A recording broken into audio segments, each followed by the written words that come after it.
Today's show is brought to you by Audible. Audible is offering our listeners a free audiobook with a 30-day trial membership. Just go to audibletrial.com/beat and browse the unmatched selection of audio programs. Download the title free and start listening. It's that easy. Go to audibletrial.com/BEAT.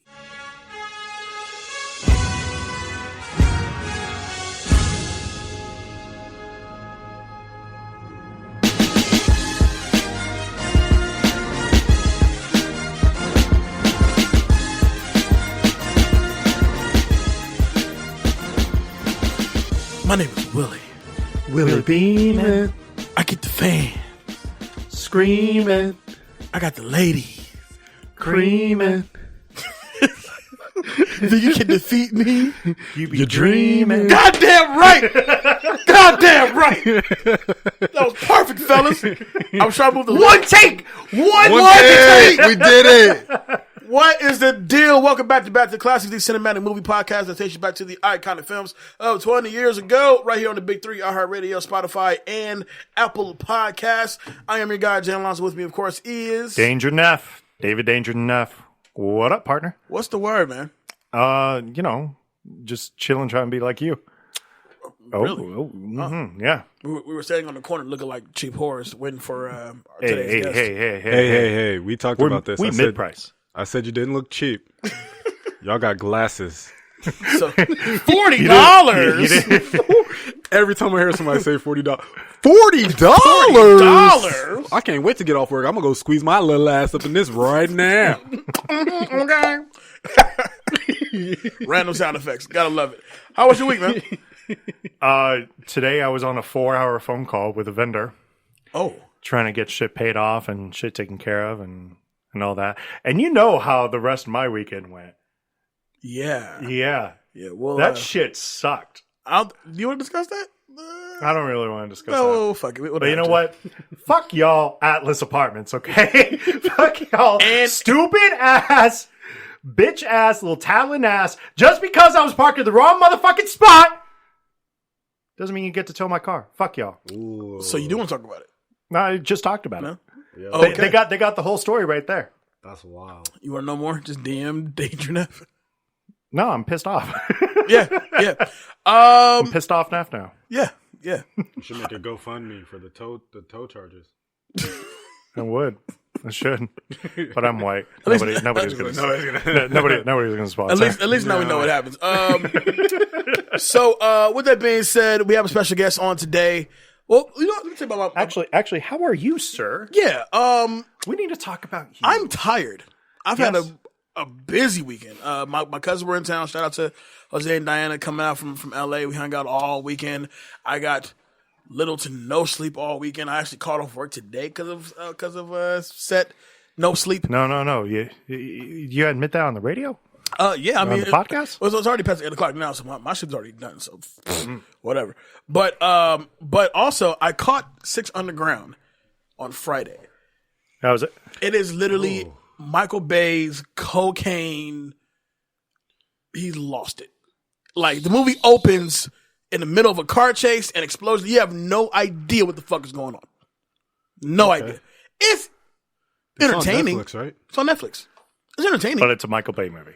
It is definitely it's the most Bayest of Michael Bay's ever. Netflix was like, here's all the money, blow up all the shit. Listen, and do all the blow. So do as much blow as you want to, blow up as much as you want to. Let's have fun with this. You know what that reminded me of? You remember the movie Crank with Jason Statham? Yep. Yes. That movie, I love that movie, but it's so stupid, retarded. It's the worst. Like it's the worst, but the best. Idea-wise, I can't think of something dumber than that.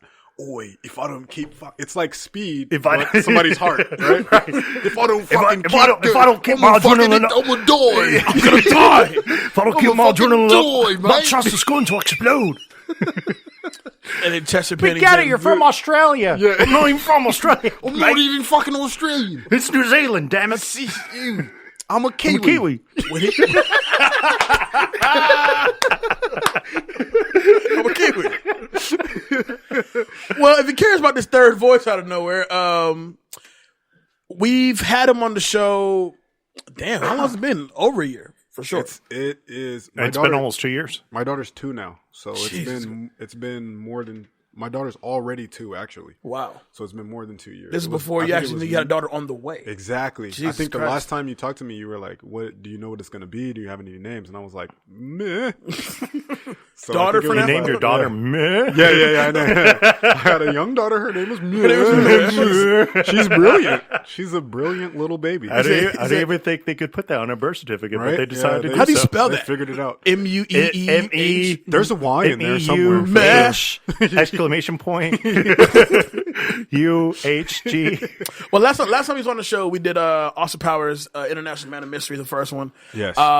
We laughed pretty much the whole show. It was a riot, bro. Yeah, we It was laughed the whole show. hilarious. I don't have it back. He has fucking dreads now. Not just any kind of dreads. He has like Predator. Shoulder length. shoulder length. Get this man a bass guitar. Yeah. Those kind of dreads, like neo soul dreads. Yeah, they're long. And just to kind of add to that, he put up a picture. And I told him about this. He put up a picture of him on a rooftop. And I swear to God, he looks like the most cracking music producer in the world. And that's not even what he does. It's not what I do. But image is everything. Man, welcome back, my guy, Jon Foster. What's going on, man? How's it going, man? It's great to see you. It's great to be here again. Definitely ready to. Last time we talked about it, I said I'm ready to expand and get back into my creative roots, but like a lot has happened since Like the kids. last time. Like a kid, it slowed me. Like I wouldn't say she slowed me down. She helped me grow and develop, and now I'm really at a point in my life where I'm like, all right, let's get this popping. Let's cook. Let's There cook. you go. So last time we had you, we had the we were doing Austin Powers at the time. There was no baby on the way. I think you were just married, weren't you? Like you just got married. Nah, we've been together for a while. We've been married for a while. Okay. But that was I think last time it was like maybe I was just getting used to getting back to being a civilian. Mm-hmm. You know, because I was in the Air Force for so long. Mm-hmm. But now I've been out of the Air Force for about as long as I was in.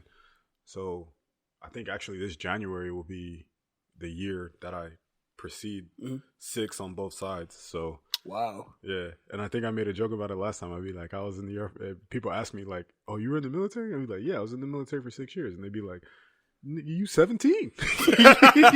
You're a child. What the fuck you mean?" This should be illegal. You know.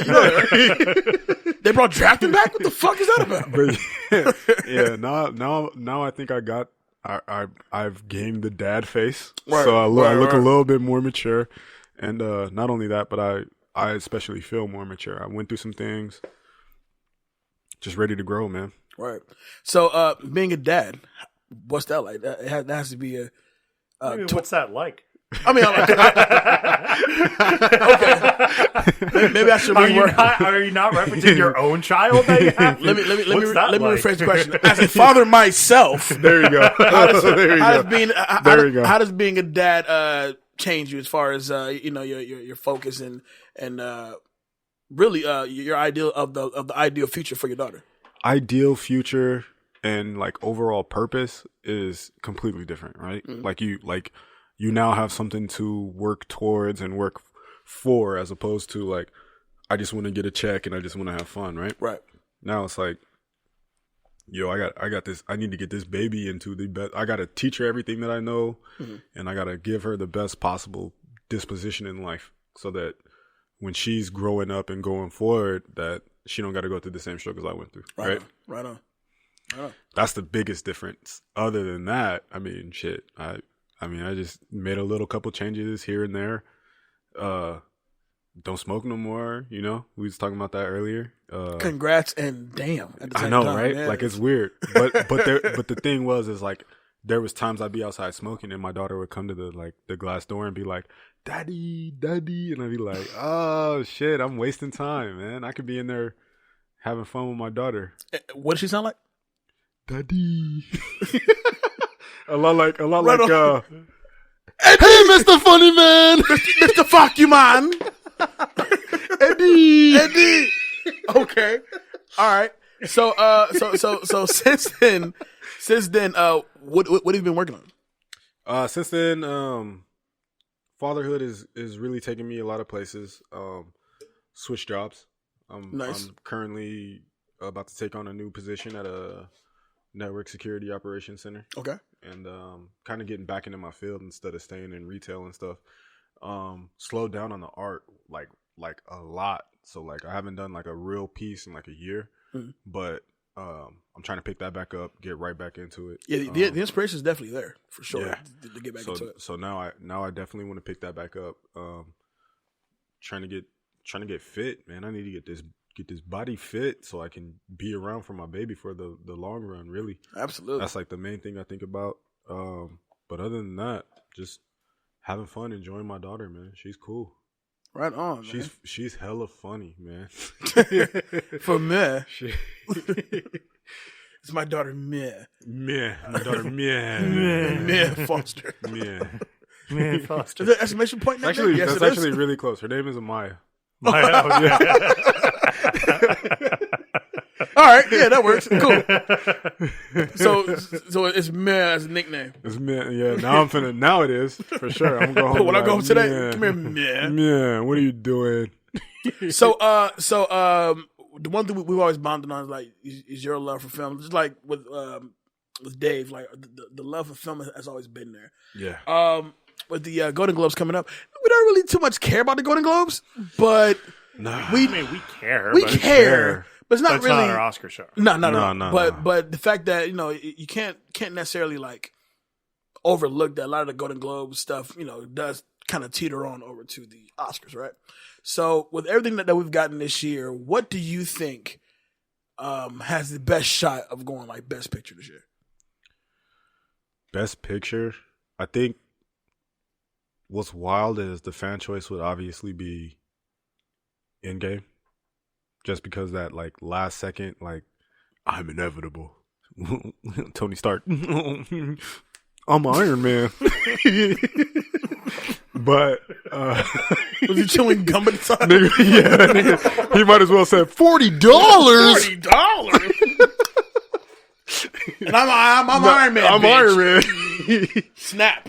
No, damn, best film. That's tough, man. Well, as far as like you got the Jojo Rabbit, you got Irishman, you have as far as possibilities, we're talking Dolomite Is My Name. You have Just Mercy, Once Upon a Time in Hollywood. As far as getting the most traction, who's getting the most love right now? I think Once Upon a Time in Hollywood. In my opinion, I think it's moving. It is moving. It's definitely moving. I think that'll definitely like. It's just because when Tarantino does something, he's got so many people that are gonna be there to support it, and then also, we live in this new age of like outrage, right? Right. So like the whole thing with China saying change it or we not gonna show it out here, right, is gonna make people be like, oh yeah, it must be good. Oh, in regards to the Bruce Lee, yeah, that was amazing. It really was. I'm sorry, that scene was like one of the best scenes Yeah.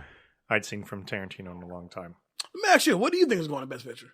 As far as what's a lock at this point? To get nominated or to get nominated and or win. Okay, so nomination, Irishman probably. I'd probably put that in the 99 percentile. It's so close to the end of the year though.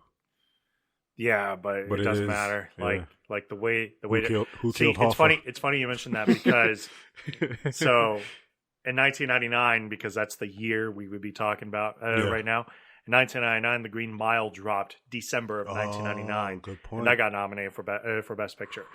I think kind of the dark horse for like Best Actor right now is Taron Egerton for Rocketman.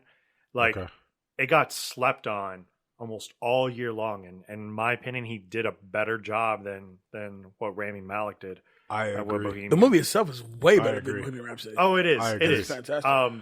Because there was a real sense of unrealness with Bohemian Rhapsody, especially because if you follow Queen, they never broke up at all. No. They were all incredibly supportive of everybody, including Freddie Mercury's lifestyle and whatnot. So I don't know.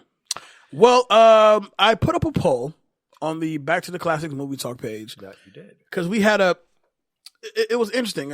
We've been kind of talking about this news for a little while now, but I just want to kind of get out there and kind of get a open discussion about it, because I feel as like with what's going on, I think just with the promotion itself, it's going to stay like this for a little while. And I'm talking about, excuse me, May 21st, 2021, we'll see, or now being dubbed Keanu Reeves Day.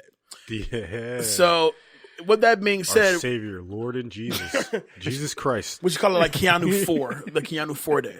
But on that day, we'll see the release of both John Wick 4 and The Matrix 4. So I'll put up a poll on the page asking the Cine folks, like, which one would you see that day, or you gonna say fucking go see both of them? Obviously, the overall winner was both of them. Even though some of you fuckers online, you're not gonna watch 2 movies in one. Nah, don't nobody want to sit at the movie theater for 4 hours. For 4 hours of Keanu Reeves, damn probably near 6 not. hours. Yeah, I don't know about that. Brooding for fucking Really? 6 hours For Keanu? Well, you had a great reference. You said it's like a comedy show. The Matrix 4 would be like more like an opening act, while John Wick 4 is like the headline. because they have to find a way to get traction for Matrix 4. Because True. 2 and 3, two was good up until The Architect. Then it dropped in quality pretty drastically. And then Revolutions was shit. Revolutions was not was very garbage. good. Yeah, I don't even remember it. I'm not gonna lie. I don't even remember. Exactly. That's how bad it Ergo, was. vis-a-vis, concordantly. So, in my opinion, like, this Keanu-sans is, you can call it, like, from not only this year, but next year, because Cyberpunk 2077, oh my gosh, which is probably the biggest talked about game that is not a remake of something. I can't think of years. a more popular like idea of a game. I can't either. And it's coming around. And with Keanu being a prominent figure in it, even though he's not the main star, because you're supposed to be the main star, you get the idea. But 2020 as that. Bill and Ted, I think, drops next year as well. Bill and Ted bro, is next Christmas. Yeah, Bill and Ted. So Bill and Ted drops next year also, and then May 21st, you got Keanu Day with Matrix 4 and John Wick. Like, we're kind of in the middle of it's McConaughey right now. So but can we before we go any further, can we talk about how well they described the time traveling paradox in Bill and Ted when he was like, "Dude, I forgot my keys," and he's like, "Oh no, remember we went back and I told you leave them here." And then he's like, "Oh snap, they're right." It's funny because Rick and Morty, their latest episode just dropped yesterday. Okay. And it's a great episode. It is, because it's so stupid, but it does everything that's right with Rick and Morty. They do a whole Terminator thing. Have you caught it?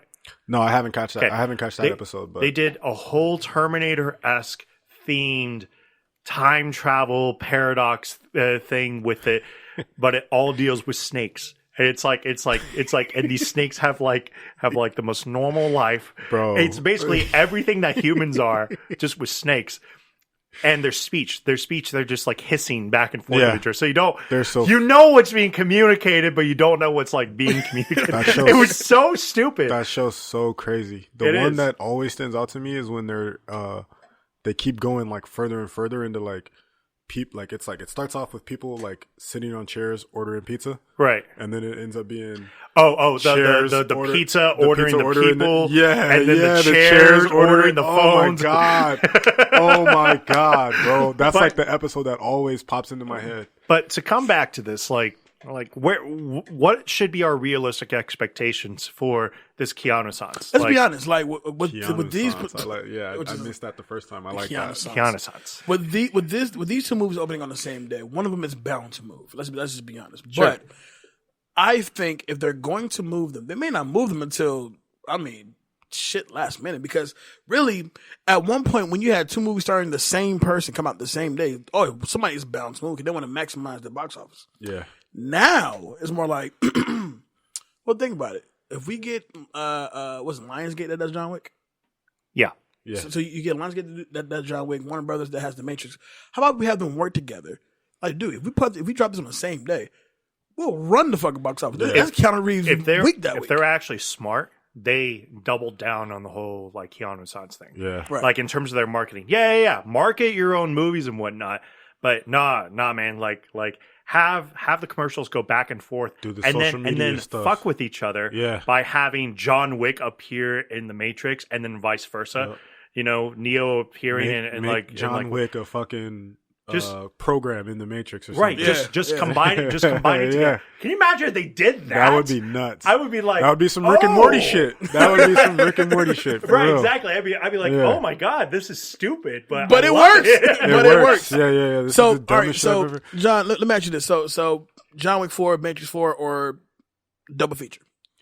I'm gonna Specifically go on that day. On that day. Specifically on that day. I'm gonna go with Matrix 4 just because I love the saga so much. John Wick appeals to me, but not in the way that it does to most red-blooded NRA card carrying What you trying to say there, American brother? American Eagle Americans, right? American Like Eagle Americans. Ah! And I'm proud to be an American. Cause at least I know I'm free. John Wick, kill him, goddammit. John Wick, get them. And then also, just to play into that even more, he's on this rampage because somebody killed his dog, and everybody's up in arms again about Michael Vick, and it's been a fucking decade, and he's Okay, hold I'm on. still dealing with this. No, I got to comment now because I'm actually a Falcons fan. Look, after the 2004 season, we thought we had it all. We were ready. Like 2004, we just gone to the NFC Championship game in against the literal exact position that the Baltimore Ravens are in right now. Exactly. With Lamar Jackson. So we were sitting there, and I'm like, there's no way we're not making a Super Bowl appearance, and we had a good chance to win it. Yep. And then the news dropped. Yep. And everything dropped for us. Like my heart literally sank, and I'm like, keep in mind, I'm like 17. I'm talking to my dad. I was like, there's no way it can be true, right? Everybody was There's no way it like, can be true. "Oh no, it couldn't have been Michael Vick. It was Ron Mexico." Right. Which is fine because that dude has herpes. So, Tough shit, buddy. It's all right. but, he but used dude, like afterwards, and then the whole like, oh, I'm making a comeback, and Atlanta will always be my name. Shut the fuck up. Yeah. No, Mike Vick, go away. Go to prison. Stay there. They were doing a lot of felony shit. now. What they were doing. Oh yeah, I mean it's fucked up. It's- for sure. They were 10 doing years. a lot of shit. My thing though has always been, and sorry to derail the conversation. No, I this have is great. I love it. I Mike have Vick such a conversation right now. fucking, I got a penchant for it. Like, oh hey, I know you're talking about this, but I'm derail? also gonna just. Did you do this? Did you do Bring this? it this way now. Did you do this for your wedding vows? Oh my God, I wish that would have been so good. And about Mike Vick. Yeah. Wait, excuse me? We're at the wedding. Right, but I gotta get this out. Wait a minute. I gotta get this out. No, I actually did this with like a lot of teachers in high school, but more so when I was in the Air Force and they were teaching us about like our like the aircraft we would be working on and stuff. I fucking ruined those classes, bro. I ruined those. One time I had one of our instructors fucking singing the Pokemon song, bro. Like no bullshit. Yes. Full on technical sergeant in the fucking United States Air Force singing the whole fucking Pokemon song, bro, with the class. And we was all like, yeah, it was great. So I'm good at just fucking shit up. Derailing a Here's how conversation. you would fix an F-16F. Yeah. I wanna be there. Yes, pretty much. If you see this problem, the pilot's probably gonna die. But Like no one ever was. To get some all is my. But anyways, back to the Mike Vick thing. Is my whole my whole thing has always been, if it was Peyton Manning, he would have got a slap on the wrist. Fair enough. Yeah, absolutely. You're not going to get an argument with, on that one. Now back to Keanu Now Reeves back Day. to Keanu Reeves Day. So you're taking Matrix 4 that day. Taking Matrix. All right, Dave, what you How got? gonna how be did we both. end up here? It's going to be both. On How that about day? you? Yeah. No, I feel as if the momentum for both will definitely be there. Matrix 4, most people, I don't know a single person on this planet that likes Matrix 3. So that one has the bigger mountain to climb because as far as you have to really reel them in. If give me a great trailer. Which is probably why they can do this with throwing them both on together, because at the end of the day, if you're a Keanu fan, like it's a win-win for you regardless. If you're unsure about that day, more than likely you're going to go check out John Wick because there hasn't been a bad John Wick. No, you're getting more bang for your buck because you know what John Wick's going to give you. Now, it may be that the quality of John Wick 4 starts to kind of derail. Whatever. Call it whatever you want at that point. If that's the case, hey, we have Matrix 4. Let's see what this is about. Now they both suck. That's the bad day. Then it's a bad day at movies, and you just gave the studios a whole bunch of money. Yep. And Keanu, how could you? I wouldn't really blame Keanu, but no, I could never blame him. He's such a nice guy. He's Keanu Christ. Yeah. Keanu Christ. Yeah. Our Lord and Savior. All right, let's pay some bills here. Let's do it. Today's show is brought to you by Audible. Audible is offering our listeners a free audiobook with a 30-day trial membership. Just go to audibletrial.com/beat and browse the unmatched selection of audio programs. Download a title free and start listening. It's that easy. Go to audible.com/BEAT to get started. Why Audible? Audible content includes an unmatched selection of audiobooks, original audio shows, news, comedy, and more from the leading audiobook publishers, broadcasters, and entertainers. So today, I opened it up and I realized I was listening to an incredibly depressing story. It's a Viktor Frankl's Man's Search for Meaning. And sounds deep. Half of the book is about him and his concentration camp, and the other half is why some of the Jews did not survive in the concentration camp. Ick. Yeah. Ick. Good book, though. I will say that. To download your free audiobook today, go to audibletrial.com/beat. Again, that's audibletrial.com/BEAT. What a way to bring us the fuck down, right? No, what a way to sell Audible. You want to hear some really sad shit? Viktor Frankl. I did that shit on purpose. Concentration camps, bad shit like that. But fuck it, great read though. Have you ever? Because the holidays get everybody depressed. That's why. They do. They really do. But why? It really does. Why is that? Why? Yeah. Because it's cold. Everybody is miserable. You can't change the fucking weather. I mean, everybody is stressed. Because there's not enough Christmas trap music. Exactly. If there was more, I need more Christmas dubstep. What we need is Amigos. If there was Christmas, we need Amigos. If there was Christmas Trap Queen, that should be there. We go. Right Amigos, Meg Thee Stallion. Fetty Wap. Fetty's not even important anymore. No. He's got to make his resurrection. He's like Mariah Carey. My wife and I have a conversation about that quite often. She'd be like, "Oh, you like Meg Thee Stallion?" I'd be like, "Oh, But then I see all the memes. They'd be like, "She's 6'4", 250." That bitch better get on the Broncos and play linebacker. Why aren't you playing in the game? What are you doing? Get out there. We need you. You want to twerk and shit? Catch the ball. Speaking of football movies. Great segue, by the way. Great segue. Today's movie we are covering, we're taking it back to 1999, the last couple movies of 1999.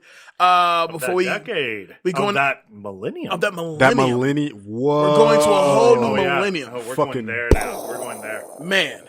So taking it back, in what better way? Because me and John were once teammates on the same football team. Got our asses beat often. But I know we laughed at you. I know. But cool. We laughed at ourselves. We laughed at it was a funny thing. And nothing's more funnier than a team that knows they're going to lose. They kind of go like, hey, fuck it. Let's just field trip. Let's play our hearts out let's there, go, Let's go to this school. See who's over there. You remember that? There was a game we beat the shit out of somebody. There was a game we beat the shit out of somebody. I can't even remember what school it was. We beat the shit out of a few schools. I think it was either Rancho or Foothills. We beat the shit out of them. No, Rancho and Las Vegas High. Deontay and Alex Posse both got interceptions. Yep. Or Alex didn't get an interception. He stole a fumble out of the pile. Yep. And everybody on the sideline could hear him when he got it. He was like, "Ooh."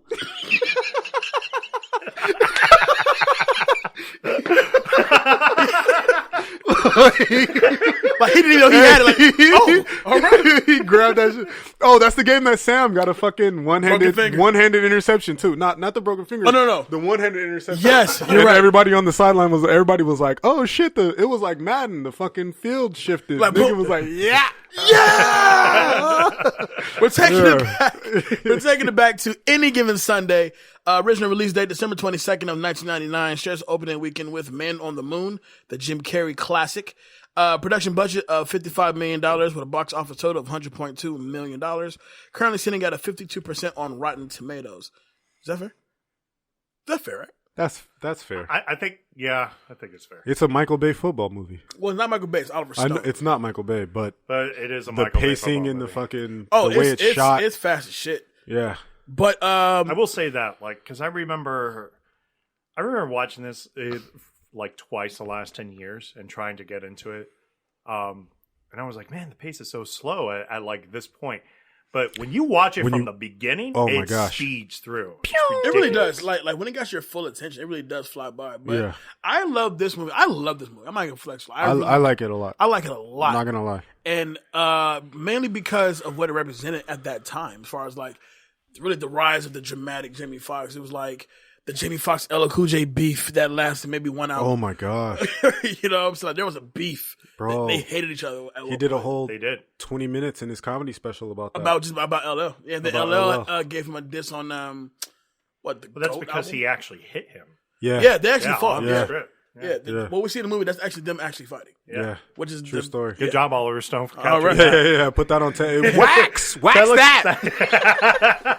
And cut. Keep that Keep shit. going. Keep going. Fellas, get it together now. Keep that shit in there now. Hey, Mr. Cool J, I believe Fox called your mama a man about an hour ago. You want to rough through that a little bit as well. But no, I think this movie's fucking awesome, man. It opens with that great Vince Lombardi quote.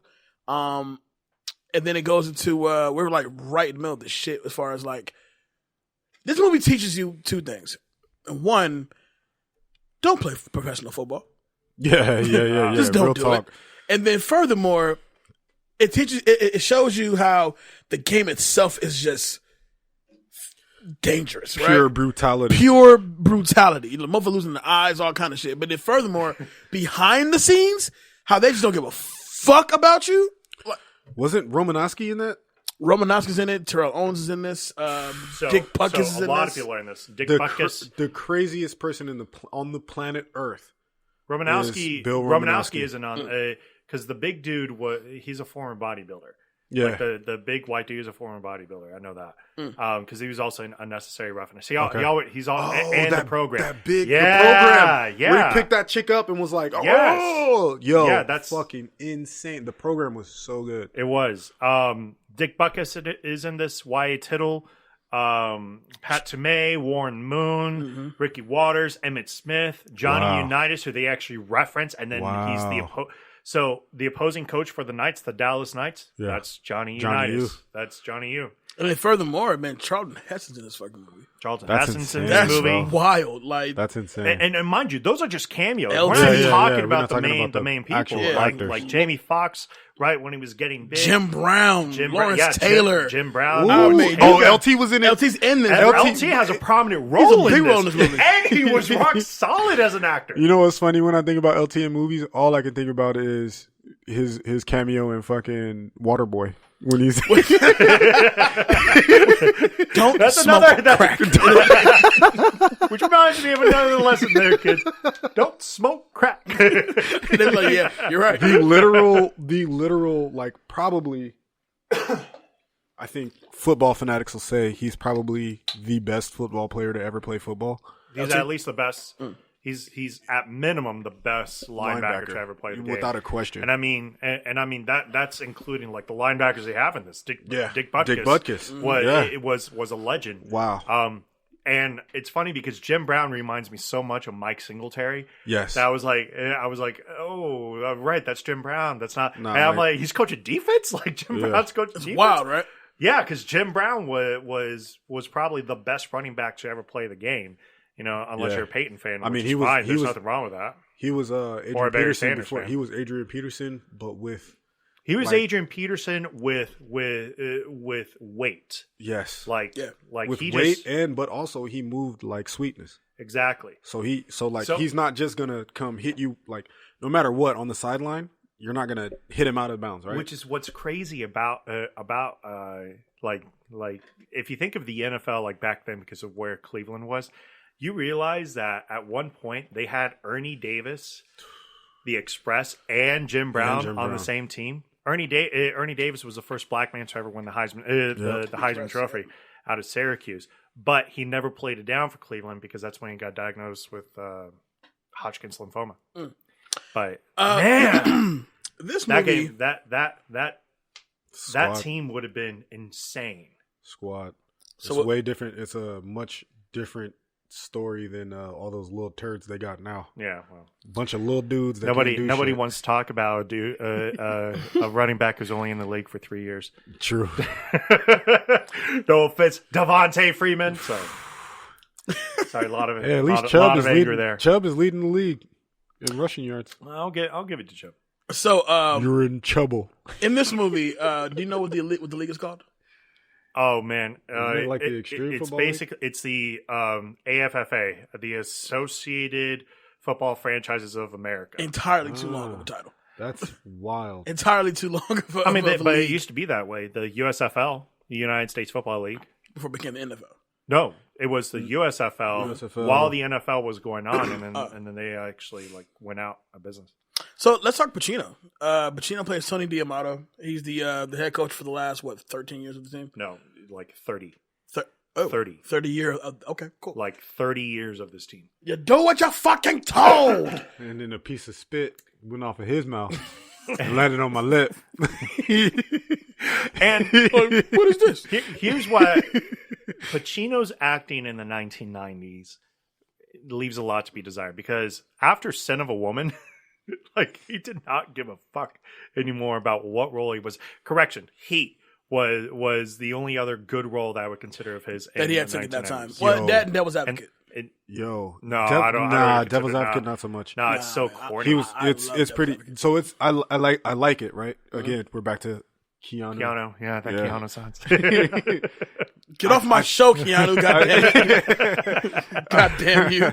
So I do really like that movie, but Heat is just Hamming it up. special. Yeah, Heat is special. but Heat is very special. No, Heat is amazing. Yeah. He is one of the best movies I've ever Yes. seen. Yes. And it gets slept on all the time. Whenever somebody's talking about like best action movie, I was like, man. Heat needs to be in your top 10. If you haven't seen Heat, it is 2.5 hours It's of it's very good action. thriller action. You know what's funny? You got fucking. De It was Niro De Niro. You got and, Pacino Kilmer. Val and Kilmer. Val Kilmer right off and of Kilmer while he was still in shape. Kilmer while he was still in shape, right off of that fucking climber. What was it? No, he wasn't in Cliffhanger. He was in God, what's It was that before. movie? It was between something. It was he was like a spy or some shit. The It was Saint. before the Saint. The Saint. Yeah, The the Saint. So Yeah, between he the was Saint so weird in that movie. before he was between the Saint and before Batman. Yes. There was Heat. Yep. Oh my god. Now, We don't even want to talk about that. I think we've covered Batman Forever at one point. At least Batman and Robin for sure. Jesus. We don't talk. Why would you talk about the worst? I'm of sorry. them all? I'm sorry. But I Hey, can tell we you got something. another worst one coming up, so don't flex. What you mean as far as The Twilight. Twilight Boy? I don't I want don't know, to. man. Sparkles. I don't know. If I mean, I I don't don't know. know. I mean, he's all right. Oh, as far as best picture, that's probably going to end up at the top of the list too. Joker. Joker for sure, but also The Lighthouse. Still haven't seen it yet. I haven't seen it yet, but people I kind of want. I hear there's so much traction for it. I mean, there's Cthulhu-esque with it. You know, it's definitely Lovecraftian. Yes. You know, it's good. It's very good. All right. Anyway, so the once great American football team, which by the way, at this point, the AFFA is also competing against the NFL, and it's only mentioned once, and it's a throwaway line. And I'm like, no, that changes the universe now, because that means the Dolphins are also In Miami. still In Miami, But yeah. they had the Miami Sharks. There was the Miami Dolphins. We had Tony D'Amato is a 30-year veteran of the Miami Sharks, who is not really in favor with Christina Pagliacci, who is played by Cameron Diaz. And Cameron Diaz plays this real bitchy role. It's just like the point to where like you get it, she's the daughter of like the team owner, whatever. But it's more so like you don't even watch the fucking football. Why are you even in this position that you're in? I can appreciate Cameron Diaz in this, but man, her acting was not there, like at all in this movie. And Crozier, played by Aaron Eckhart's in this as well, which is like Aaron Aaron Eckhart. Eckhart. Yeah. Wow. Is played by Nick Crozier, who's kind of this like new, this new age offensive coordinator that's kind of coming in, and he was in this 13th game of the season when the quarterback Jack Cap Rooney, who's played by Dennis Quaid, and second string quarterback Cherubini. Are both injured pretty much at the same time, like one play after another, to leave the field.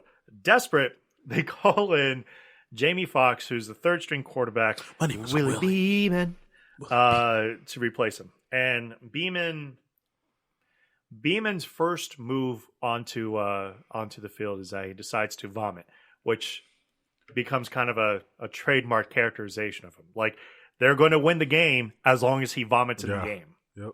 Well, that is kind of what happens when he barfs it up. They do exactly it what happens. game. Except for this first game, which he did not start. He at least made it interesting. But Beeman does not know anything about the playbook. He is as basic as it comes with this playbook. There's not a lot of learning. He rode the bench.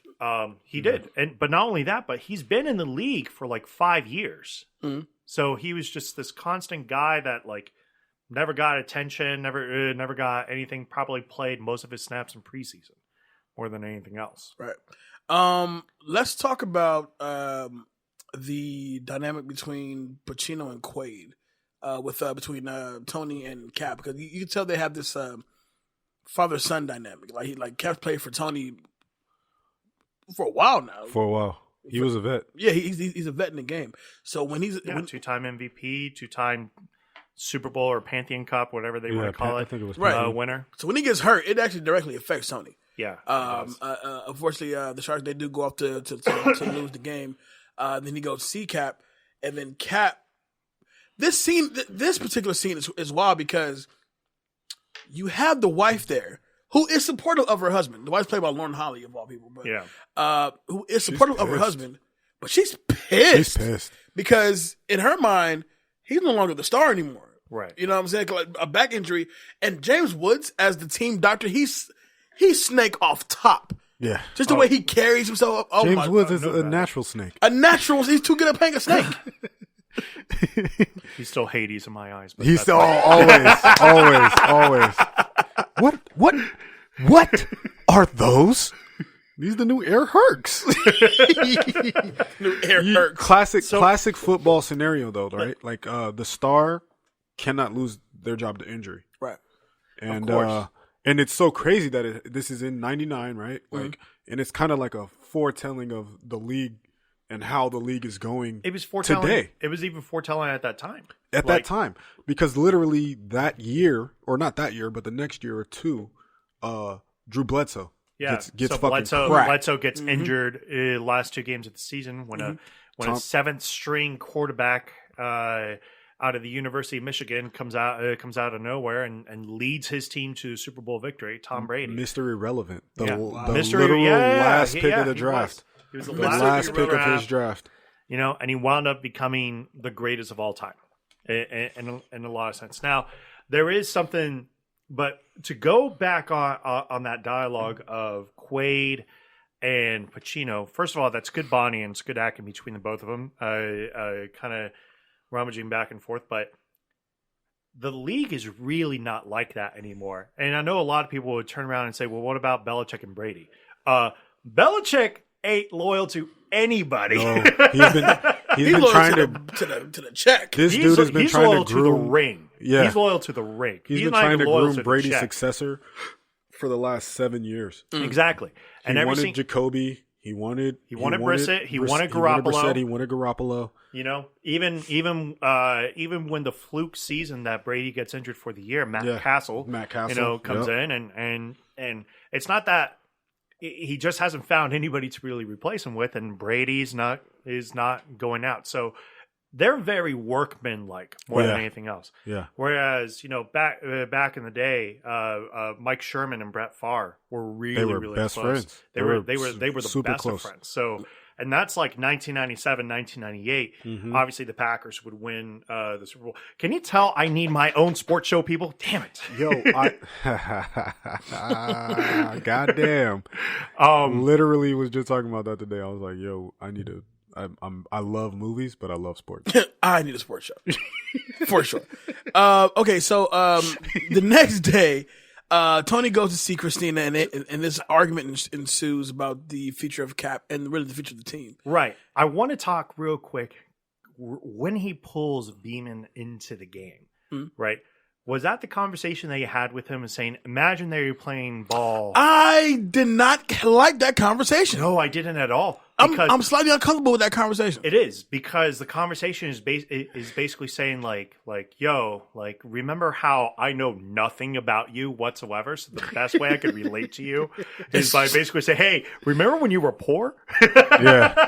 Think about when you're back in the hood and your mom's ringing the dinner bell. Yeah. Whoa, I grew up in the fucking suburbs. Oh, that's so uncomfortable to even think about. But run to the Buick and come back. Like, what the fuck? But in the suburbs. But in today's environment, that stuff still happens. Especially in football, because they don't care. No. They don't care at all. Like your background, what an M-bomb was dropped at you. Take a number. He had no idea who the fuck Willie Beamen was until the day he was called until he was literally like, "Who is Willie Beamen?" Like, that's me. he's like, we have a third string quarterback. This motherfucker he's taking over my franchise. Claw your way through there. But to go back, yes, the next day, Amato, Pagliacci, they argue about the direction of the team. Amato, he wants it to maintain with Cap, which makes sense. This is the guy that This is the person that has led your team. He has won 2 Super Bowls for you. Mm-hmm. Pagliacci is probably thinking more along the lines of NFL owners today, where it's like, I'm not going to take a whole bunch of crap anymore. I can't wait to see what's going to happen with Cap if he's going to be injured. And she literally says, do you know what we could probably get for Cap right now? And she was like a 2nd and a 3rd round pick right now for Cap, to try to restart and rebuild this team. When talking about what is Lawrence Taylor's Shark? Yeah, when talking about Shark, later in the movie, probably is going to cut him, and then he'll be happy to pay for 30% of his salary that he was making. And I'm like, when she said it like that, I was like, oh my God, like I never really thought about it, but it makes sense. Like, yeah, if your opportunities are running dry, you're going to play for whatever you can at that point. It's why it's like AP is a great example. The 3rd best running back in all of NFL history is still playing today, and he's a backup running back, and that's Frank Gore. He has the 3rd most yards, and if he actually continues at this pace for another 3 seasons, he can become the number 1 running back of all time when it comes to that. But Emmett did the same thing, dude. Exactly, he was 1 yard carry with the Cardinals. Yeah. Yep. But that's exactly what happened. Like players get old. And I was laughing because I shared a meme like a week ago, and they were like, "Oh, you have your youth, you have your vitality." Meanwhile, the NFL, here comes the oldest player in the league. He's 32 years old. What a miracle! Yeah, I saw that, bro. Like, that's so you, funny. I'm 32. Yeah, I saw that. That shit's hilarious. But the obvious connection with Amato and the Pagliacci family was that Tony and Pagliacci's father. Yeah, they were tight. They were very tight. Yeah, they were incredibly tight. And so the fact that he's now passed on, the young Pagliacci's like she's taking over the whole thing, but she views things as of people want to show. They want to see points on the board. They want to see touchdowns. They want to see nobody cares about the running game. Nobody cares about stats anymore. They just want to see a show. You know what I'm saying? So that's what now makes Cap so not really worth the time anymore. Right. Game manager. Yeah. He's not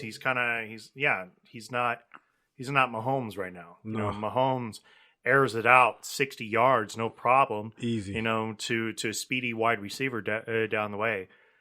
Whereas Lamar Jackson does a lot of the plays from the bootleg and the rollout.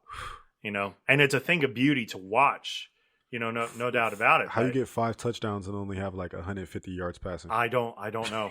I don't know, dude. It doesn't make sense. Doesn't make sense. But it makes sense for him. But they keep winning because he runs it all the way there, gets to the 2-yard line, and dumps it off, to Ingram for the touchdown or whatever. Insane. And in the process of this, like in the next game, you're kind of seeing a little bit of the dynamic change because they once again start Cherubini. Cherubini is awful. So they bring in Beamen, and they just want to make it very, very simple. But Beamen decides to start calling his own plays at the line. And not only calling them, but these plays aren't even in the playbook. It's all freestyle at this point. You two, being on a football team, know how bad that is because where's your blocking assignment? Who's game pulled? Which lineman's game pulled for me to do whatever, right? The worst thing you can do in the football game is change the plays mid-play. Like, right. What the fuck? Not even mid-play, like in the huddle. In the huddle, he's like changing it right there. Lane Kiffin literally got fired because Alabama was running plays in the Sugar Bowl or the SEC championship. Yeah.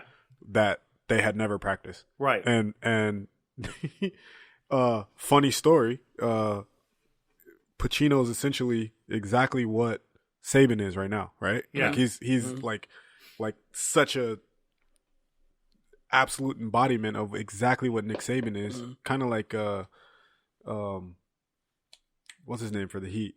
The coach or Spoelstra. Coach, not Spoelstra. The Pat Riley. Pat Riley. Right. So they're those two guys are like the basketball football version of exactly who Nick Saban or Pacino was in this movie. And he was like, "Yo, you can't just be calling plays, and we haven't practiced them." Right. So he got fired. He goes, "You run the plays, I call them." Like, period. Now they didn't. They talked about this a little bit, but because like after the game, like Cap and LLCoolJ character Washington, Julian Washington, showboating motherfucker. who makes $10 million a year and is strictly there for the money, and he clearly states that no problem. He goes. I'm talking about my money here. Yeah. Like if I don't get the yards, I don't get the bonus check. This offense runs through me. I'm like, fuck you, LL. But as a fan, we see it that way. When you're behind the scenes in the locker room, that's very likely. That's true. That's exactly very how it likely what happened. it's like. I mean, this dude's doing coke and bench pressing actual humans. Right, exactly. So he's got to. How else do you fund that? Right. I need that bonus. Do you want me to bench press humans? Then I need to get the ball. Like, I don't want to, but I will. But I will. I'll fucking do it. I'll fucking do it. I'll do it. So you see this growing narcissism in Willie Beamen's character because he literally does an interview taking sole credit for the reason why the team is not winning. And it definitely shows like we've been riding that bench for so long, and then you finally get that shot. Either you're gonna take it with grace and really ride out really ride it out, or you're gonna just be a showboat about be a dick about it. Oh, even more so than that. Like let's keep in mind something here. This is 2 games into basically Willie Beamen's career at this point. He's got a commercial. He's on the cover video. He's got a music video. He's on the cover. His whole picture is on the side of a bus. He's on the cover of ESPN, of Sports Illustrated, of Esquire. I mean, these are some top name magazines. The dude's been in the game for 2 games, not even a whole 2 games. 1.5 games. How's he getting this much attention? Is the league that boring? And how's he on Sports Illustrated? NFL, anyways, I ain't going to talk about that. But that being said, I kind of want to talk a little bit about John C. McGinley, who plays Jack, or what's his name? He basically plays Jim Rome. He plays. I was going to say Jack Palance. I don't know why. Jack Rose. It's basically Jack Rose. Yeah, his name. He's playing Jim Rome, and Jim Rome. Yeah. Hey, that's the perfect character for him to play. He's such a fucking dickhead. He is a dickhead, and the reason why is because he's basically just looking for an angle, and an angle that that just gets controversy going. Remember how back in the early 2000s with like the Republican Party, when you would have those like sports talk guys, or not those sports talk guys, but the political talk guys, and they would say something incredibly stupid, and incredibly racist. That is exactly who. That's exactly who McGinley is playing here, because he's trying to get the angle, and he's trying to get the story from. He's trying to get the story. He goes, yeah, man, no, I really feel that. I really feel, you know what? Pound it, brother. Go ahead and pound it, brother. Like, he's cool. He's like, nah, I'm good on the love, brother. Like, and it's even like they do it in the same like Jim Rome format too, right? Exactly. You know what he burns looks like me fucking up? Jim Rome, like goatee and everything. He looks like Jim Rome. He does. He does. It's actually, they could have actually called him Jim Rome, and I would have been fine with it. Now, real quick, at this point, we also get to see what it's like for the players off the field. Certain parties, the code, the girls, like you really see what they do when they're not in cleats and pads. You know what I'm saying? And Washington is pretty much exactly who you thought he was. Oh, he's exactly what you expect him to be. Right. Coke loving. He's snorting coke off of girls' titties. He's having fun. He's having the time of his life. And shout out to Bill Bellamy, who makes a random appearance in this movie, by the way. Yeah, he does. But did somebody get like body slammed through a table or some shit? Something like that. But I do know Bill Bellamy's getting head in the bathroom while Cool J's doing like blow off some chick's titty. Right. Yeah. Anyway, but I also love the part that eventually we get to a point to where because Beamen's doing so much fucking showboating and really like I'm the star and fuck everybody else. We get to the one particular game in the rain when they don't even want to fucking block for him anymore. Like, they're leaving him open to get just cracked every time. Especially because he just thinks he's the next coming to God at that point. Right. He starts talking shit about the defense, and what happened, and Lawrence Taylor goes and takes an actual fucking saw and saws his ride in half. And he's all like, one half of this team is offense, one half of this team is defense. Nuts. That's somebody. It was insane to look at, like just to see somebody saw that in half. But that's exactly. But Beamen thought he was literally carrying this entire team on his back, right? And not in this sport. That can go in basketball, but that doesn't go in football. But it does add to actually, in my opinion, a great scene because Beamen has this little like locker room shower fight with LL again, and when he goes into the sauna, he sees Shark sitting there. Mind you, him and Shark haven't really had interaction since Shark cut his fucking car in half. But this is after the Amato talk. He calls him up to the house. Yeah. But you get to see LT really act like that monologue he does is fucking fantastic. It is because he's approaching it as not only just as a teammate, kind of give you just some tough love. I'm a vet in this shit, and understand when the game is over, what do you do after that? Right. You feel what I'm saying? Because we don't play this shit until we're 50. No, this has the expiration date on it. But when you feel that sense of victory, you gotta take that with you, for life. You feel what I'm saying? Like any given Sunday, anything's gonna happen. Look at Cap. You feel what I'm saying? Cap, exactly. There was also a conversation earlier with Beamen just trying to basically show like the disparity of black athletes, black coaches, in an all white league, and this is still a struggle to this day in the league, where the league is predominantly black, with a handful of other races, including white, that's in there. But when it comes to black ownership of a team, well, there isn't black ownership of a team right now. There isn't. There's a handful now of black coaches, right? Right. As opposed to all the owners are white. Or if we look at basketball, Toronto's owner is Toronto Ujiri, right? Masai Ujiri is the GM. He's or the GM. I'm sorry, my bad. Probably one of the only ones. But that's kind of the point. Like it's still very much. It's still almost in a sense kind kind of callback of indentured servitude or even slavery, if you really want to get into that, because you're sacrificing your body, you're sacrificing everything there. Plantation mindset, I think, is the best way to 100%. call it. That's the best way to say it. Plantation mindset. That's there. We're gonna fast forward to Amato's locker room speech, because at this point he gets into it again with Pagliacci, and it's pretty much over, like between them, like he's made it kind of clear that you're gonna wind up replacing me, you're gonna wind up doing this. So he goes and he gives a speech for Team Unity, and it's a great speech, don't get me wrong. I don't always like the speech because it gets a little corny with the acting a little bit, because it's talking about the inches to the game. You fight for every inch that you have. I just thought about that weird close up on Foxx when he's kind of taking it all in, right. You're right, coach. Right, exactly. You're right. No, there was a dude they were showing there who was taking it way too serious, because he's like, yeah, man, yeah. I'm like, dude, bro, chill the fuck out. I'm gonna go out there, I'm gonna crack a fucking skull open. I'm the best wide receiver in the game. But what cracks me up about the speech is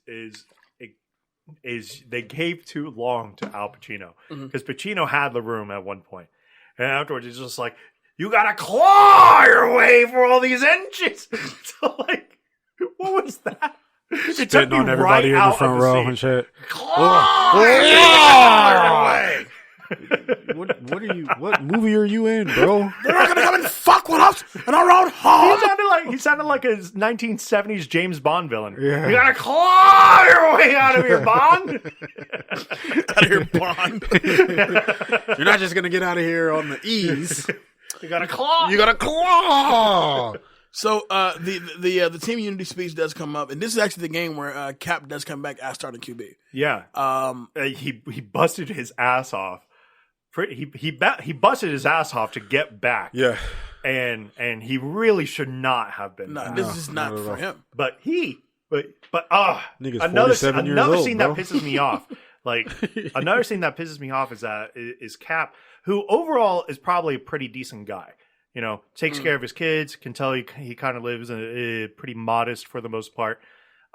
He's explaining to his wife. He's like, yeah, afterwards, I think I'm good. I think I'm gonna hang out the cleats. And Lauren Hawley just goes off on him. You what? You are a football player. You have 2 or 3 years left. What? She goes nuts. My body is not going to hold up. I for 2 just years. broke my fucking back. Yeah. Wait, were you His not wife there? For the game. His wife is metaphor for you a little bit. Oh, you know what? And kind of double back, especially with Lauren Hawley. When Foxx brings Lila Rashawn to the football party and she meets the other football wives, they treat her like shit. Yeah. Oh, absolutely. Yeah. Like 100. They're like, oh, do you have a ring on it? It doesn't matter that you have a ring. Exactly. The fuck? Come on now. Is that really how they act? Probably. Damn. Look, there's a sense of realism with this game. My God. Yeah. With this movie. Yeah. Everybody is horrible and everybody's just trying to make money. You gotta think about it from the standpoint of these women know what they're signed up for. Yeah, you know exactly what you're coming here for. Right. So these dudes, what 8 out of 16 weeks of the year on the road? Mm-hmm. Yeah, they know what's up. Yeah. They know exactly what's up. Yeah, they know what's going on. Also, where the random training camps could be at. Yeah. Or now in the NFL where it's like, okay, honey, I'm going to go to London. Yeah. To play a game. So I'll see you. Thanks for Sunday. Hopefully, dinner. I don't come back with any secret kids. They talk all like last time. Like last time, yeah. They talk all like that fucking Kiwi. Jason I'm Statham. fucking Jason Statham. Shark Levi is my daddy. I'm from Spice, Australia. What?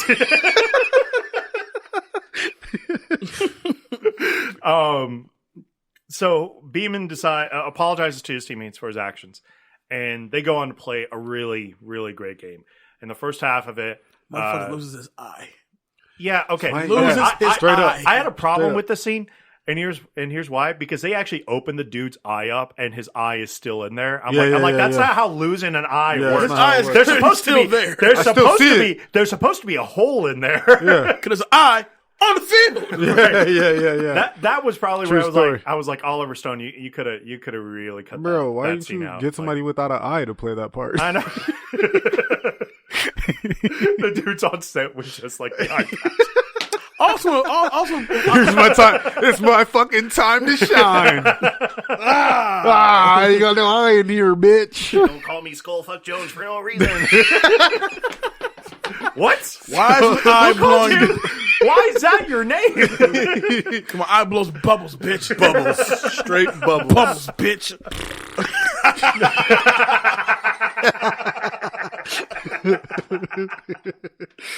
All right.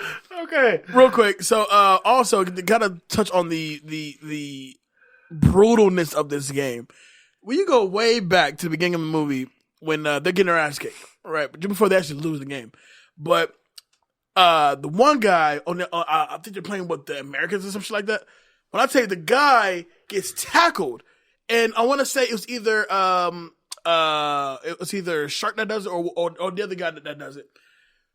Tackles the dude and man's get his helmet up and punches the shit out of the dude like on top of him while in a dog pile during a first down. Dude, Yo, you remember how we just had that this year with the Cleveland Browns? Yeah. You remember how piles were, dude?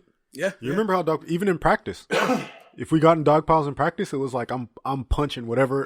Is that loose meat? I don't feel a pad. I'm socking that shit. I'm sock the shit out of this motherfucker. I swear to God. There's also a bit of Let a me side motherfucker story. I don't like on this team. Oh my God. There's also a bit of side story with this in terms of a new stadium possibly being built in Los Angeles, and talked about moving in the team there. Right. A new expansion team is coming in out in Albuquerque. That's going to be there. Anyways, the game continues on, and it is really great. Obviously you guys know what's going to happen. They wind up beating Dallas, because everybody wants to beat Dallas. Nobody likes playing for Dallas. Everybody likes beating Dallas. And Beamen does it really shows that he's kind of more of a true leader in this. And right after the game, they kind of talk about it's Beamen and Pacino, and they're kind of getting to know one another and understanding one another at this point. And Amato was just like, yeah, I'm really gonna miss being here and whatnot. And that was kind of nice. Right. The ending press conference is classic though, because he comes walking in pretty much with a cigar like in his hand, and Pagliacci like talks about how great of a talent that Tony is. And at this point, they've now lost the Pantheon Cup to San Francisco. They lose to San Francisco. Mm-hmm. Not they didn't go to the Pantheon Cup. They went to, and actually that doesn't make any sense. Well, hold on. So the season's That doesn't the movie make sense. starts on like the 13th game of the season. Right. That's when all the injuries happen. So it's like the last stretch of the year. But that doesn't make any sense, because weren't they playing Minnesota the next week? Like, well, they kept making comments about that. Yeah. The game that they win, that he said, I'm going to dedicate the next one to Cap, because the next game was supposed to be the Pantheon Cup. So they made it back to the Pantheon Cup. No, that's what it was. They actually did play Minnesota and had to have won that game. Right. Okay. And then they went to against San Fran and lost. to the Pantheon lost. Cup. Okay. Wow. Really wish they I would think have they wrote kinda a just few extra lines. Blow past that game though. Yeah, because Again, the movie is practically over at that point. You know, because but they lost a Pantheon Cup, which means they went to the Super Bowl again. True. D'Amato's final press conference, he's thanked by Pagliacci, who says some really, really touching things about how she kind of rediscovered herself and like the love for this game again. D'Amato, who is actually expecting to announce his retirement, which is weird because he wasn't dropping that at all. Like, he never once mentioned that he was going to retire. No. He was just like, yeah, I'm really going to miss like being here. He drops his bombshell, announces that he's the head coach and general manager of the new expansion team, the Albuquerque Aztecs, and he just signed Willie Beamen to be the franchise player, starting quarterback, right, of the team, to make sure that he has a team. And He just like walks out of the press conference like Yeah. immediately afterwards. Yeah. And then sacrifice, don't give up the fight. Yeah. Jamie Foxx did it. Yeah. Hey, We opened the fucking show with a Jamie Foxx song. I'm not mad at it at all. Thank you. That came from a deep place. That I was from can the tell. soul. Yeah. I think it was your nose. That was from the foxhole. Sacrifice. Sacrifice. Bro, did he play any? Was there any piano? On the song? Yeah, Yeah. he went blind. Oh, like in the movie? Yeah, No, he Yeah. doesn't. So what happened Yeah. was, so clearly what happened afterwards is that Jamie Foxx went blind and he and because of this role and He went his back in time? singing, yeah, he became Ray Charles. So Willie Beamen went back in time and became Ray Charles. Absolutely. That makes sense. The brutality of football has sent me back in time to a better You know life. what? It's a better life where I was blind. yeah. And abused. I think I'm going to try this good run as a blind blues R&B singer that does a lot of blow at one point. But that's Any Given Sunday. I like this movie a lot. I do like too. I like it. You said it's sitting at 50 on Rotten Tomatoes. It's 52% Rotten Tomatoes. It's an 8 out of 10 on IMDb. Oh, so they're like Which is- What a is? lot. I wonder. Which is what nuts. is it for audience score? Is that 50%? Because I promise you, it's probably like That's a user 70. reviews. That's user 50%? reviews. No, user No, for reviews. Rotten Tomatoes. Oh, Rotten? Oh, let me check. Like this movie does hold up. You said it. You said it perfectly while we were off. While we were off mic, you said this is absolutely a sports drama. Yes.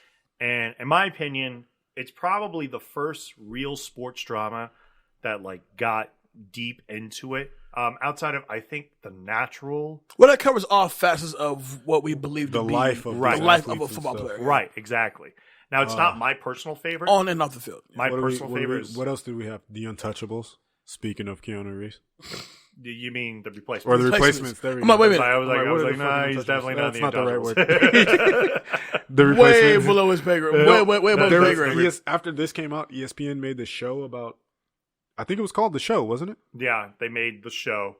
The Replacements would later come out, but to have like a true sports drama, it wasn't really until Remember the Titans, Yeah. because that did a lot of there was the game that was going on, but for a high school team and everything that they had going on back then, and then there was a string of those like Glory Road, Friday Night Lights. Coach, Hey. Friday Night Lights is probably the pinnacle. Ballers now. Ballers really now. Ballers now is probably They the go perfect. into it. It's probably the closest thing to Any Given Sunday. They Yeah. go, yeah. 'Cause they Yes. really do relate to the drama on and off the field. Ballers is way better than The Show was. I think if you compared the two, that would be the best comparison, really, to Any I think Given so, Sunday. yeah. Those two. I love the But I only think other Ballers is way better. There's only two other movies that I could think of that kind of has this dynamic of like what's going on the field and what's and the behind the scenes. He Got Game, being one of them. Ooh. But he Got Game Man. was scene chewing. Jesus, oh my God. Shuttlesworth. Was scene chewing. And then my personal favorite, Moneyball. Yeah, I like I agree with you on that. Moneyball was definitely a behind the scenes. Draft Day was very unrealistic. Never seen it. Really, I didn't even. I just thought. it's just from not the bad. No, just from the trailers alone, I was like, It's not bad. All right. is But Kevin Costner in that? Kevin Costner. Kevin Costner. There we go. So it's Pass. not bad. It's not bad. It just there was a logic thing in there that says nobody would ever make that trade. Yeah. I said if somebody makes that trade, even if you're a rookie GM, like you're fired. Like right then and there, you're fired. Get out of there. There's also Trouble with the Curve, the Clint Eastwood movie, With Timberlake. and with Amy Adams. Yeah, I remember that one. And that was actually decent. That was pretty even. decent, yeah. It was pretty decent. Go ahead. This just in. Breaking Rotten news. Tomatoes audience score 73%. So they like it. So the critics, they don't know The what the fuck they're talking the people like Any Given Sunday. Yeah. For sure. about. For some, this is definitely a classic. For Yeah. sure. Yeah. Yeah. Definitely one of the better Oliver Stone movies. No. The better ones? Platoon. Platoon's up there. Natural Born Killers is up there. Any Given Sunday is definitely up there. Born on the 4th of July. Up there, yeah. Natural Born Killers is Most definitely up there. up there. So let's get into some. just Oliver Stone movies. Like I could JFK. Yeah, but see, the latter ones say Nixon, Down and to the left. Wall Street. Wall Street 1, not Wall Street 2. No, that's what I'm talking about. was Oliver ass. Stone made 2 Wall was, Street 1. Was booty cheek. Wall Street 2 was ass. Yeah, that one sucks. But let's get to some takeaways here. He also wrote Scarface. Freeway. Yeah. Oliver Stone wrote Scarface, the 83 version. All right, takeaways. One of those things I wouldn't make it today. How you got an Italian playing a Cuban? All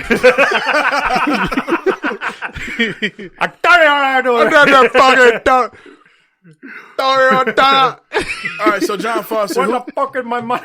who's getting your that guy award?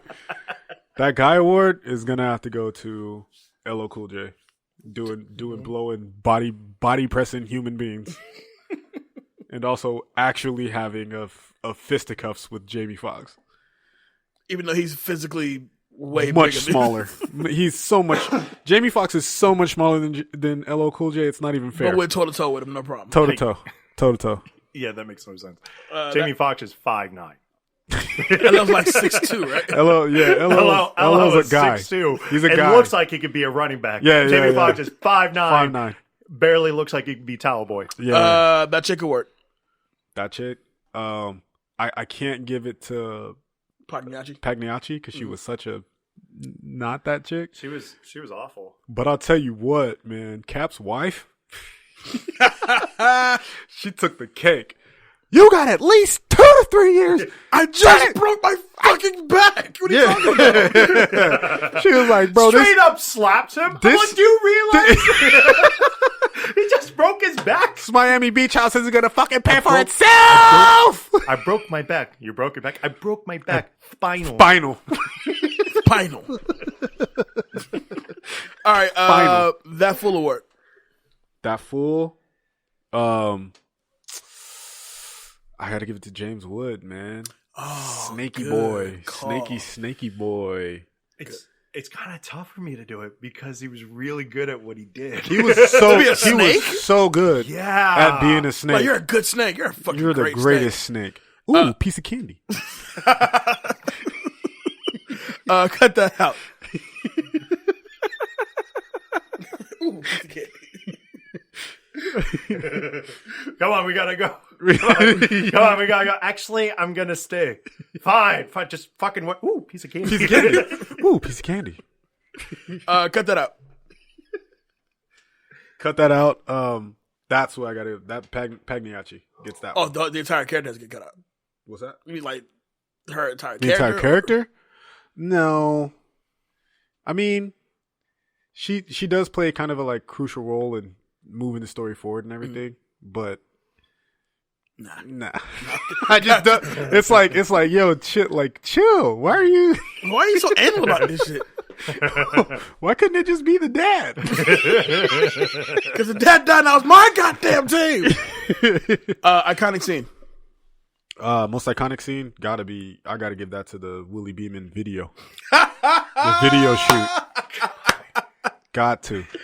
Oh, I can't wait to hear Dave's. Oh my god, I hate you so much right now. I got to. I hate that song. I'm sorry. I mean the song isn't but I don't great, blame but you the because video, it's probably the most iconic the thing video. about this movie. Other than LT sawing the Hummer in half, that's probably the most iconic scene. Danger Neff, that guy worked. It's gonna go to Shark LT. Oh, nice. Nice. Let's think about it. Like what's the worst that Shark really is? He doesn't even cheat on his wife when he has a party. Like there's a girl on his lap. He doesn't even cheat on his wife. But he gives you very like distinct directions when you come to this party. Listen, you want to fuck and all that? Do it upstairs. Do it upstairs up because there. my wife is coming home in like 2 days. Upstairs. And so there's a lot to Shark to like. LT does a pretty He was actually job. very, very solid. He as was far very. as I felt acting-wise. like he was in that position before. You know, especially because LT had the Theismann hit, right? Yeah. And so probably after that, like he was like he had the biggest head on his shoulders at that time, and he had a lot of issues. Like we know that. No, he for sure pulled a Jay-Z in that and was like y'all recall, like y'all rap, I recall. Right. So he was really saying like he was living in the moment of this is really where I'm from. This is what I do. And Yeah. I don't think he was really even acting. He was just recalling his memories of the league.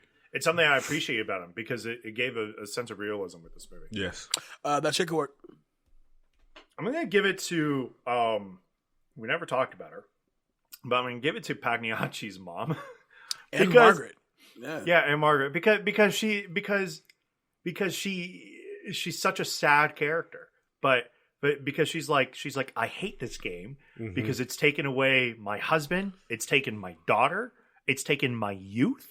Like, yeah, maybe I have everything now, but that doesn't make me happy. So that's why I just kind of let. And she's the most saddest case because you watch her like literally like deteriorate. Yeah. Well, Yeah, but she's also one of those characters that like she understands like where her life is at this point. Right. And she's just kind of going with the flow and she's just kind of cool. Like, so it doesn't really do anything harmful, even though she's probably the one who's gotten the most hurt, you know, in this that wasn't physical. You know? That full of work. Jim Rome.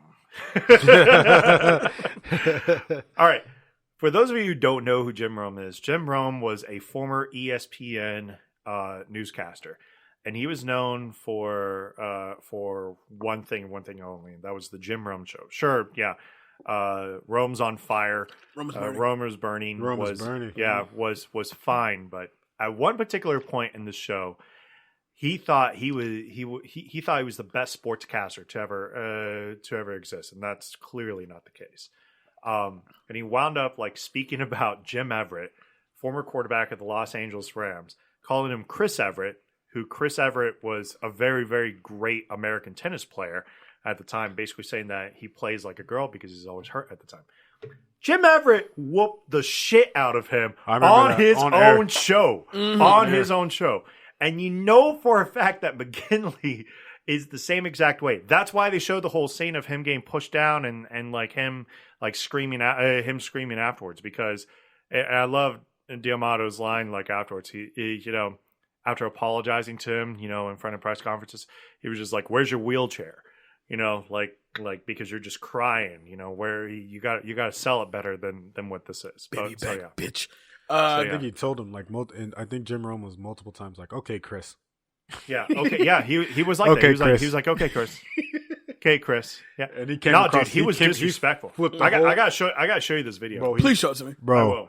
Definition of flip the table. Oh my god! I flipped this whole motherfucker. Especially because like Jim Everett was like 6'3", 220 solid. Yeah. Like he just, when you're facing against a league that still believed in defense, he was always going to get hurt. Yeah. And he was a good quarterback. Cut that up.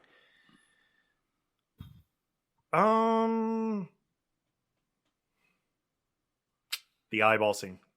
I thought about cutting the Willie Beamen song, but it's too iconic to cut out. There you go. We're all in agreement there. Here, pound it, brother. Pound it. Willie Beamen. Yeah, because what was the point of that brutality? Like, it's like There's no point in it. There was no point. I don't think there's any case of somebody actually losing an eyeball in an NFL game that I can recall. I know people who have broken their neck, and that's serious. That's serious. You know, or like, you know, we always see bones popping out and shit from Pittsburgh. I know you're starts talking with about an S.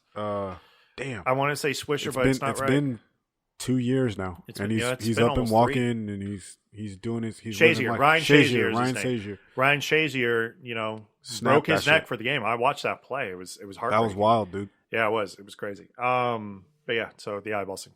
And then we're gonna go iconic scene. My name is Willie. Willie Beamen. You know you want to. Nah, I'm gonna give it to. I'll give it to Pacino's. You do what you're fucking told. Do what you're fucking told. I'll give it to Pacino. You're a quarterback. Pacino's speech, like the pregame. Claw, you got a claw. You got a claw. Just think of you being back in the 5th grade and your mom told you to go get some Newports down the street and the Crips and the Bloods are all at their neck and you got to just make it. She only gave you $2, but you got to turn it to $6. And claw your You gotta claw your way. All right. Yeah, that's the scene. That's it, right? I'm pretty sure that's like verbatim. Like, all right. I got that committed to memory. Oliver Stone was like, "Cool, dog. Yeah. That's what's Cut up. it. I like that. I like that. He's like, yo, Fucking Newports." you know, fucking Newports, right? Crazy, right? Jay, who's getting that guy award? Okay, that guy award is gonna go to Much better than those Virginia Slims I've been smoking. your mom was calling you. She wants some extra camel reds. Extra fucking 100-pack. and she wants the ability to smoke menthol, so give her a crush. I want to decide. I need that minty. I want that decision if I want the decision. I need that cold spice. You've had mid-flavor cigarettes? It's amazing. Okay, that guy award. All right, Give that guy award. that guy award. Okay. That guy award is going to go to. I'm gonna give it to Beamen. The reason why we give it to Beamen is because though he is a arrogant ass, He didn't learn his lesson. He's like, yeah, you get to be the starter of this new franchise. Right. We're going to piece of sign you shit. to a long-term extension. Enjoy. Yeah. but I think it's more so the fact that what he learned from the Amato as far as like being the leader of a team, being a quarterback, what it means to be a quarterback, watching Rooney do what he does for so long, and really seeing like, all right, so I think Cap for Beamen was the perfect example of, all right, so clearly I can't play this game forever. And you're looking at Cap, you watch him struggle. I can't play this game forever. So therefore, I'm going to take advantage of it the best way I can and really kind of take it for what it is. Like, football has an expiration date on it. So I like how he gets his comeuppance at the end. I think he does learn something. I don't think you think he does, but I think he does learn the fact that I need to learn how to be a better leader. I think we need Any Given Sunday Part 2. Part D. Let's see how the Albuquerque. What they This call time, it? Albuquerque. this They time, didn't last long at all. I'm gonna They make didn't a last. sequel called Steamin' Beamin'. Any Given Sunday 2. The Steamin' Beamen. The Steamin' Beamen. That sounds like Steamin' a Beamen. You know exactly what that sounds nasty like. sex trick. Try that Steamin' Beamen on your night. Trying to get that steaming usually beaming, begin baby. That with Cleveland. Is there cheese involved with this? What the fuck? Can I serve this over rice? The Steamin' Beamen. Who's gonna hear that chick award? That chick award does not go to Pagliacci because she's awful. You know what I'm gonna give it to? And we didn't even talk about Layla it. Rashawn. No, but I'll tell you who I will give it to. Elizabeth Berkley's in this movie, playing a young prostitute that managed to get money out of Al Pacino. Toot. Yeah. Jesse Spano. Jesse Spano's in this Jesse movie. Spano. She's fresh off Showgirls, doing really much of nothing else. So come on in here and play a prostitute. I'm so excited. That's why I said it. All right. That's why I said it. Who's gonna hear that full award? That full award is going to easily go to James Woods. Easily, because he's a slimy piece of shit. Snake. When it's discovered that, when Crozier discovers that he's been like switching Not out. Crozier. It's not Crozier. It's Matt Modine who was in Vision Quest. Yeah, but he plays Nick Crozier. Vision Quest. He plays Nick Crozier. And so when he shows Tony that he's been switching out the X-rays and whatnot, you're basically lying to these players, giving them dope so they can go out there and play again. Right. Get these fucking drugs, bro. Yeah. Push these opioids. How about another shot of cortisone? And I love the fact that when he gets fired, Please. when he gets fired, he goes, he tells the girlfriend, like, all right, come on, Chrissy, let's go. Like, no, I think I'm going to stay. You know what? Fuck it. Stay here and get fucked by a bunch of Neanderthals. Bitch. Like, Go yeah. and get butt fucked by 10 Neanderthals. It's like, goddamn. Like, He's such a fucking piece of shit. slime ball. Slimy. Cut that out. Cut that out is going to be, I'm gonna do the first scene in the locker room when you have the one cat, Andrew Barnowski, I believe his name is. Yeah. Something like that. Narski. He's all hook to IVs. You got to take this massive shit, and it's just complete chaos in the fucking dress in the locker room because everybody's like, "What do we do? We're losing by 3." Yeah, it's hard to kind of catch on to what's actually happening. Sure. Bjarnarski will wind up playing Leatherface. Yes. In the new you got Cap in the back in tremendous amount of pain. Bjarnarski has to shit his ass off. Jamie Foxx is like, whatever. So like, move. You know what I'm saying? As it gets set, Matthew Modine was like, oh, like, imagine what that shit smell like. Oh, I don't want drugs. to know. Yeah, like drugs. Smell like a pound of wet coke. All right, so go ahead. Iconic scene. Iconic scene is gonna go.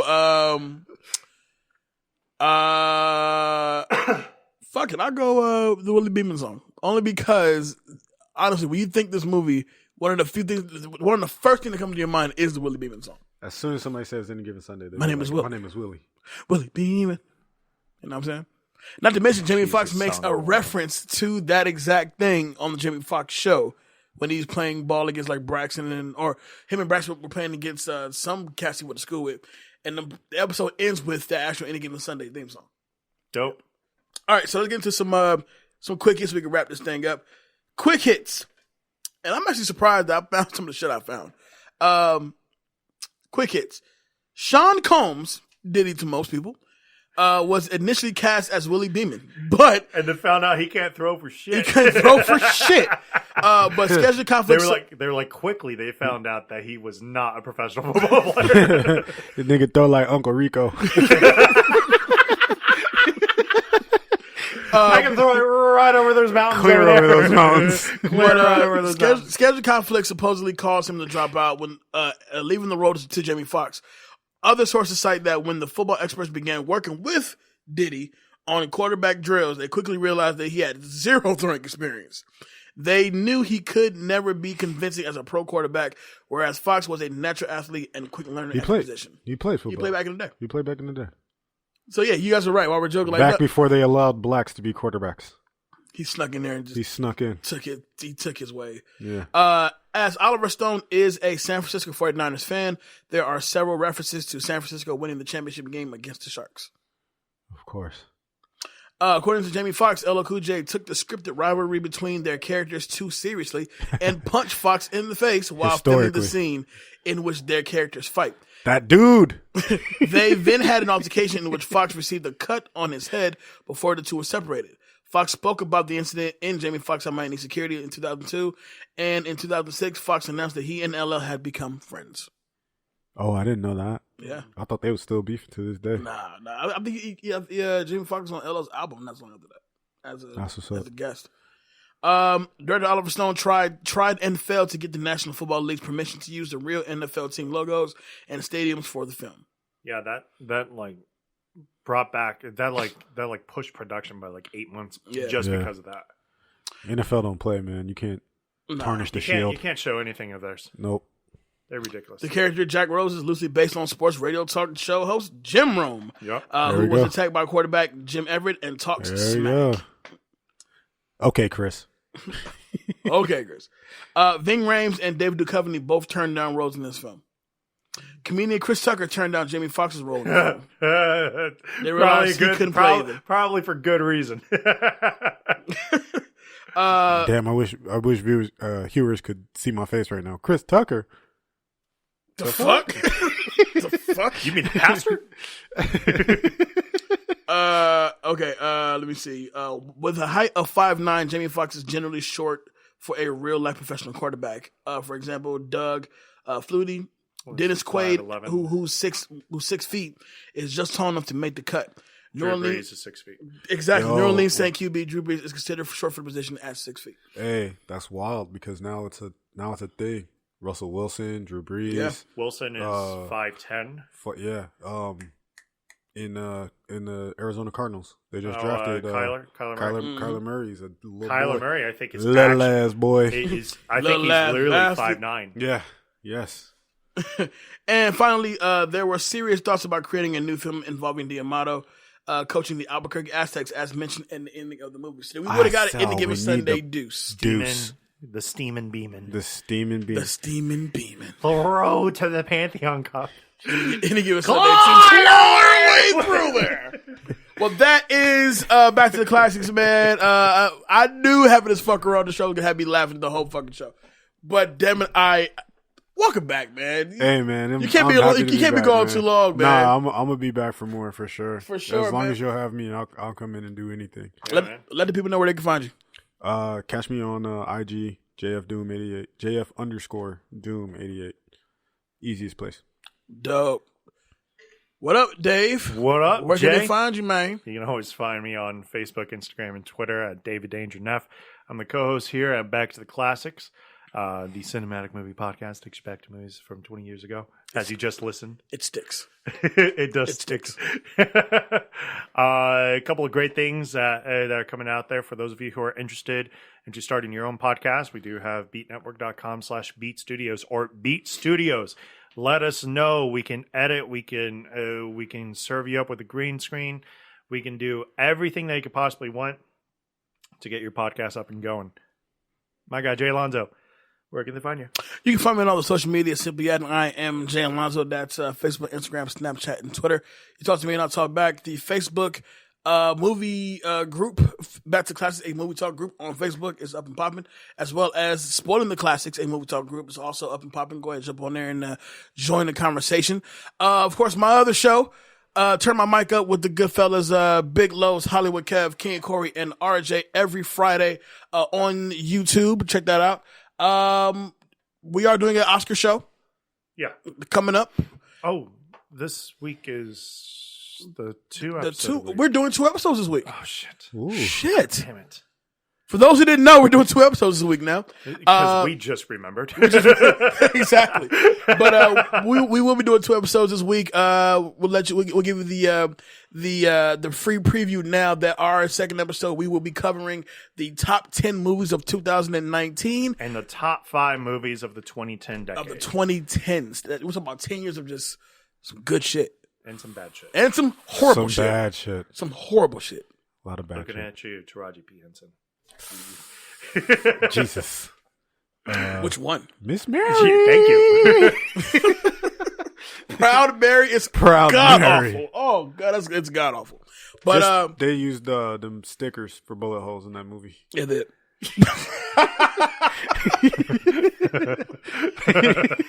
Why did that just kick in? That just kicked in. Like Sticker. splat. Well, always a good time with you guys, man. Shout out to all the Cinema folks out there. Shout out to the whole Beat Network crew.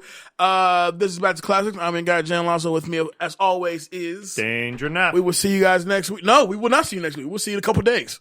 Yeah, we'll see you in a couple days, guys. Peace. Peace. Peace.